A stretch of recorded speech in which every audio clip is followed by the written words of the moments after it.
semacam epistemologi dalam Al-Quran yang berkaitan dengan dakwah kultural. Kalau kita melihat ayat-ayat misalnya yang kita sudah angkat, wal takum minkum ummatun yad'una ilal khair wa ya'muruna bil ma'ruf. Ini kalau kita membuka tafsir ma huwal ma'ruf, maka ma'ruf itu selalu dikaitkan dengan akar urf. Urf itu satu nilai yang hidup di tengah masyarakat yang tidak bertentangan dengan syariah. Jadi kalau demikian sesungguhnya fleksibilitas dakwah kita itu terkontekstualisasi dengan daerah. Jangan sampai misalnya kita berdakwah di satu daerah, tapi cocoknya di daerah lain dakwah itu. Itulah sebabnya Al-Quran dengan bahasa urf, misalnya ayat lain menyebutkan wa'mur bil urfi wa'arid anil jahilin. Silakan kita memerintahkan kepada urf, kebaikan yang di masyarakat itu diterima sebagai kebaikan. Contoh misalnya kita di Parepare ini atau daerah yang ada di Sulawesi Selatan, kita belum pernah lihat khatib memakai pakaian celana panjang lalu kemudian pakai baju biasa khutbah. Ada enggak di Sulawesi Selatan ini, terutama di Parepare, khatibnya pakai jeans, ya baju kaos oblong misalnya? Tidak ada. Dan kalau itu terjadi pasti ditarik atau mungkin jamaahnya lari semua keluar. Kenapa? Karena urf yang ada di masyarakat kita ini belum menerima sebagai kebaikan. Padahal apa salahnya kalau khatib misalnya tidak pakai sarung, tidak pakai kopiah? Apa salahnya? Tidak ada. Tidak ada dalil yang melarang atau mewajibkan seorang khatib memakai pakaian songkok, peci. Tapi ini kebaikan. Siapa yang melihat itu kebaikan? Bukan agama. Akal pikiran sehat yang tidak bertentangan dengan syariat melihatnya itu sebagai kebaikan. Saya kalau misalnya begini model saya di sini, ya, lalu pakai baju kaos, itu pakai baju kaos biasa santai, apa pakai lepis, maka dalam pikiran kita semua itu tidak relevan dengan kondisi, tidak kontekstualisasi dengan penampilan. Nah, itulah namanya urf. Dan Al-Quran memberikan ruang itu, sehingga boleh jadi urf yang ada di satu daerah berbeda dengan urf yang ada di daerah lain. Dan kita diperintahkan untuk wa'mur bil ma'ruf. Ya, jangan sampai misalnya ma'ruf yang kita dakwahkan itu tidak sesuai dengan ma'ruf yang ada di daerah itu. Tabe. Ada enggak dalam Al-Quran tabe? Tidak ada. Tapi kalau ada penceramah mendakwahkan, kita diperintahkan untuk bertabe-tabe, itu namanya dakwah kultural.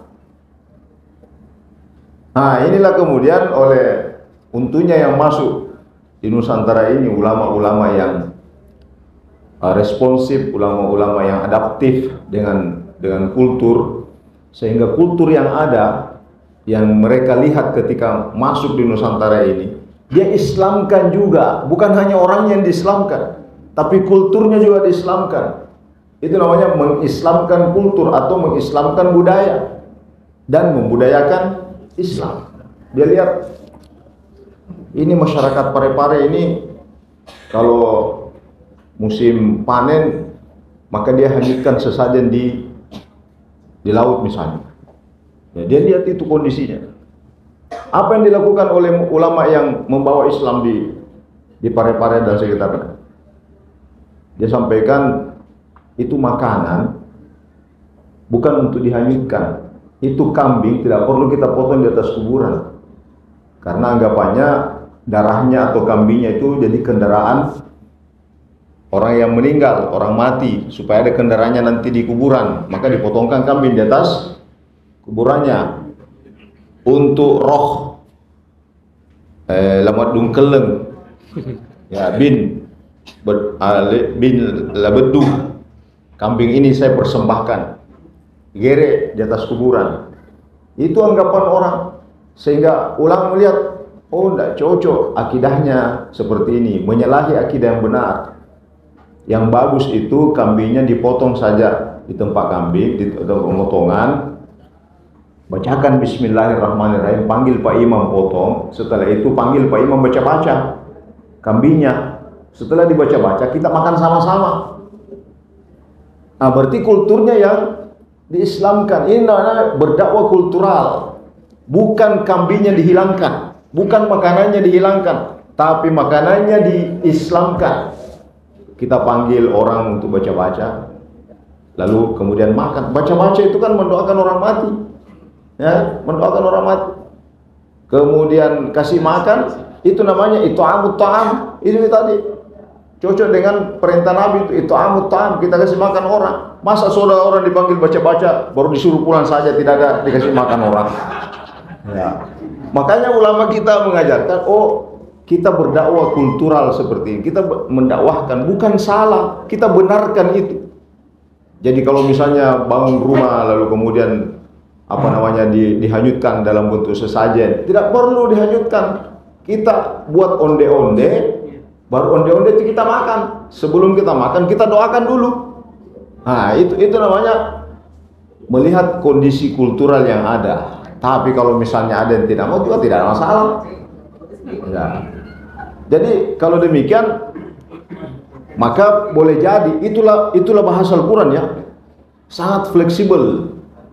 Ma'ruf yang ada di Mekah misalnya belum tentu ma'ruf yang ada di Parepare, Nusa Selatan. Orang kalau di Mekah dikasih begini, Pak Budi ini tidak ada jenggotnya. Ya. Hanya dikasih begini jenggotnya atau kepalanya lah dielus-elus. Bagaimanapun merahnya orang itu kalau sudah dipegang-pegang di sekitar kepalanya, langsung temperamennya berhenti. Langsung. Apalagi kalau Rahma, Siti Rahma yang pegang, langsung dikasih gratis. Langsung gratis itu. Kenapa? Karena itu menjadi kebanggaan mereka. Menjadi wibawa seorang laki-laki itu ada pada tumbuh-tumbuh ini. Ya, hal yang tumbuh di sini. Dan kalau itu diusap, kebanggaan itu diusap, menjadi kenikmatan tersendiri bagi mereka. Gitu. Tapi kalau kita misalnya dipegang-pegang kepala begini, saya tidak berani pegang, Pak. Nanti saya ditampar. Bagaimanapun gembiranya orang, kalau dielus-elus bagian kepalanya, ya itu langsung emosi. Tapi berbeda kalau orang Arab dipegang bagian sininya, wah langsung marah. Tapi kita kalau dikasih begini, itu tanda persahabatan. Yang penting bukan LGBT. Itu apa yang mengetahui itu? Apa yang memisahkan itu? Itu namanya urf. Itu namanya ma'ruf. Dan disitulah kita diperintahkan untuk berdakwah. Wa'mur bil ma'ruf wanha 'anil munkar.